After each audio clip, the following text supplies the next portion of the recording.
Hey everyone, Ben here. Now it's super easy for costs on iRacing to spiral out of control. So in this new for 2024 Road Racing Buyer's Guide, I'll be telling you how you can keep costs down as a new iRacing player. But also as a more experienced player, which series guarantee you a full grid at most times of the day, how to get great value out of more niche series, and ultimately how to get more racing for less money in iRacing. If you find the guide helpful, please do leave a like on it, as it'll help more iRacers find it. And be sure to stick around to the very end to find out which two cars I'd recommend buying above all others. Let's go! First things first, if you're new to iRacing, you should be aware that the longer you subscribe for, the bigger the new joiner discount will be.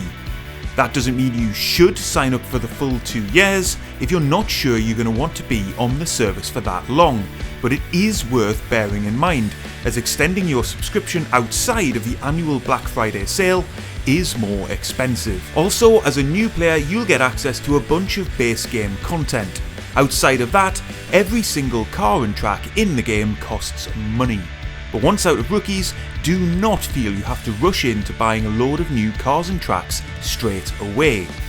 The GR86 Cup, the Formula 1600 and the Mazda MX-5 Cup have their own D and C class series, which are among the most popular on the service, and both Cup cars are eligible for the Production Car Challenge too.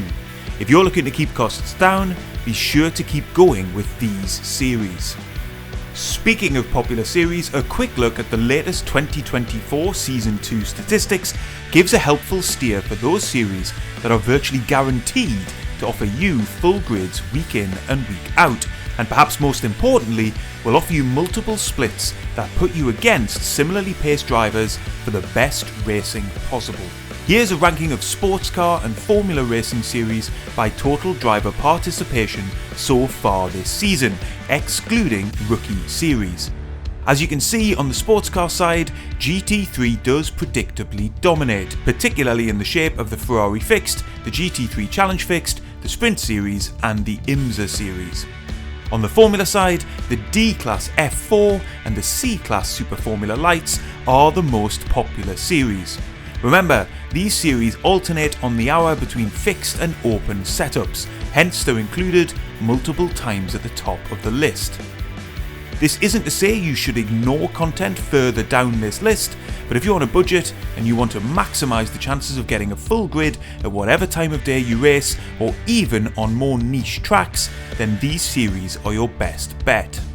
But the truth is, the big driver of costs on iRacing isn't cars, it's tracks. Each individual track costs $14.95 and they rotate season to season in every series.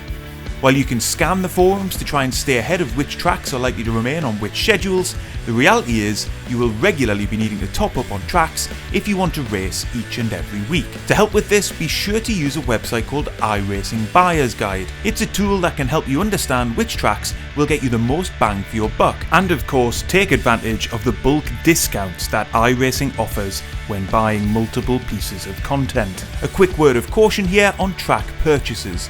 It can be tempting to chase the season bonuses on offer, where iRacing gives you a small iRacing credit reward for completing 8 races in a series at the end of a season.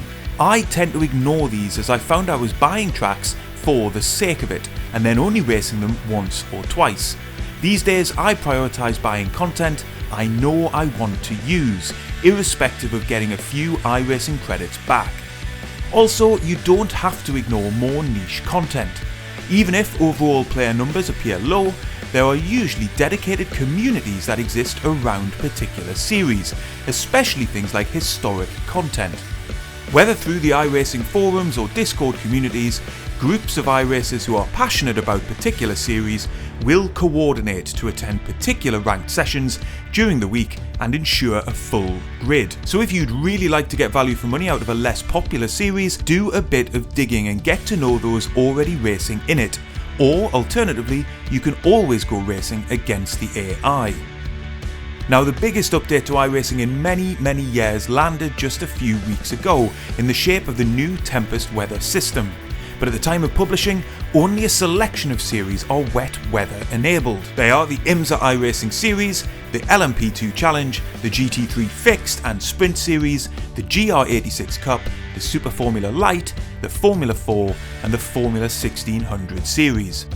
The weather patterns vary, so there's no guarantee of wet weather running day to day or even week to week, but if you want to maximise your opportunities to use the cutting edge features that have now arrived in iRacing, you're going to want to prioritise these series.